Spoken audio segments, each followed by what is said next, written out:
long time ago, when I was 40, 60 seemed like a long way off and ancient. Amen. And this month I turned 70. 70. The lion's share of my life is history now, swallowed up by time, along with my late wife, Marion, gone almost 17 years, my mother, my father, 11 aunts and uncles, 5 cousins, and I'm the second oldest of the cousins, 12 friends, a dozen friends, scores of former teachers and colleagues, all my childhood heroes, and billions of other dead people. We walk on their bones every day, hardly noticing. But the closer I get to joining them, the more I think about death and the dead. I read the obituaries. I do. And I check the ages. Lately, I've been taking photographs of deteriorating posters on telephone poles. They're in the lobby. All of those fragments of a declining empire in odd but sometimes telling juxtaposition, all of those postures and poses and offers and appeals, all of those hopes and dreams and delusions of grandeur ripped and frayed by the wind, pounded and soaked by the rain, fading to pulp, and then to nothing. Some of them are quite beautiful. Things are often beautiful right before they die. Autumn leaves, the golden hour of the dying day. My late wife Marion's eyes in the months before she died, chastened by disease, and you know that look? But shining, shining, shining for everything she loved about life. The sky, the clouds, the earth, growing things, every expression of water. She danced in the Easter Seal therapy pool just 4 days before her death, emaciated, just skeletal, skin and bones, but shimmering, vital, so alive, achingly poignant, and then gone. Dead, history, nothing. Well, maybe death isn't completely nothing. We do live on in the memories of people who know us, and we may even influence, the world for many generations down the road. Some of us do. That's actually not very much time, considering the amount of time we're dead for. But it is something. People find consolation in it. And maybe we survive in some more full-bodied sense. Every culture has its own story about that. I don't believe any of them. I am just kind of dispositionally a skeptic. But maybe.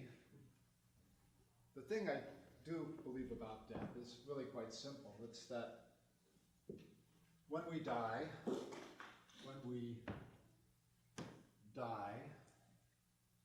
we lose everything that we value in life, and most of us leave grieving hearts behind.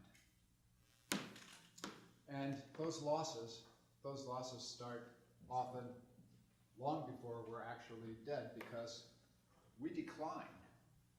We get weaker and slower and more frail, and we get forgetful and confused. We shrink, we splotch, we sag, we wrinkle. We become irrelevant. We are ignored or patronized by the young. We might just become complete burdens to them, sitting off in a corner somewhere, staring out in space, just needing our diapers changed. And if the worst case scenario for me is we enter dementia. Dementia is the living death of self. Do you know where I live, little boy? You're not her! Get out of here! They're coming! They're coming! They're coming! The Nazis are coming in the basement!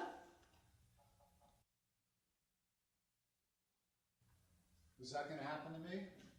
I don't know. Might, maybe. Maybe not, but maybe. And 5 years ago, that wasn't something that I could really look at, because 5 years ago, I believed in being cheerful.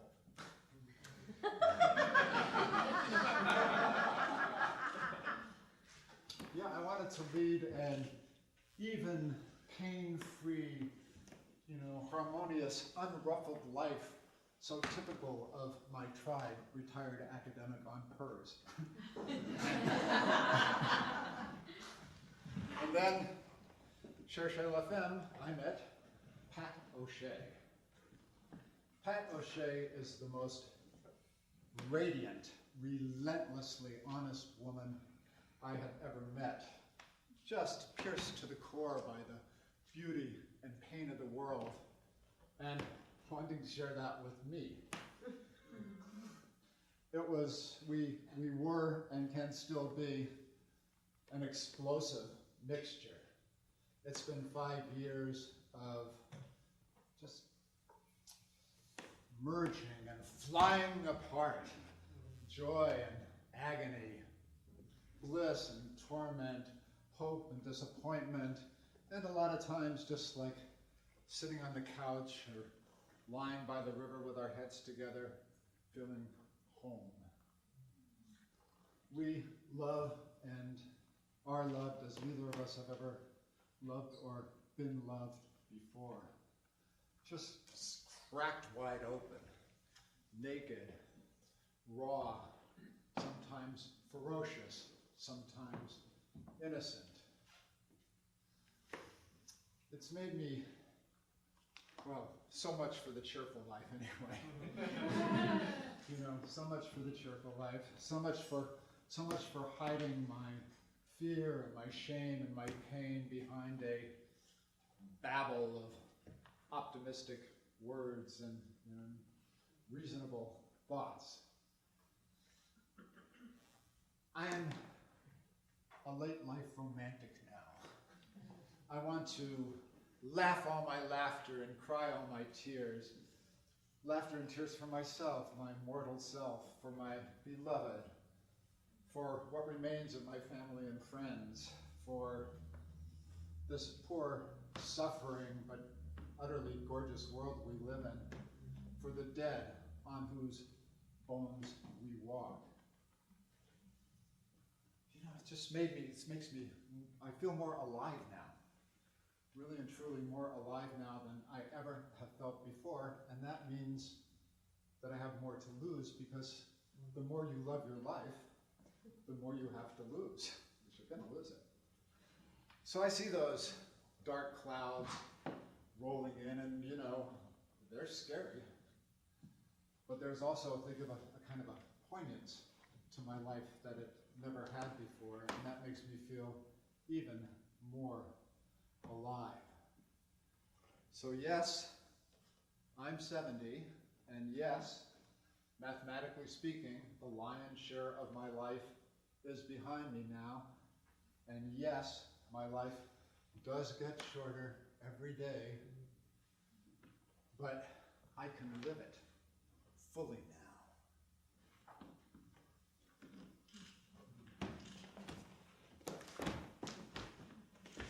Even as I fade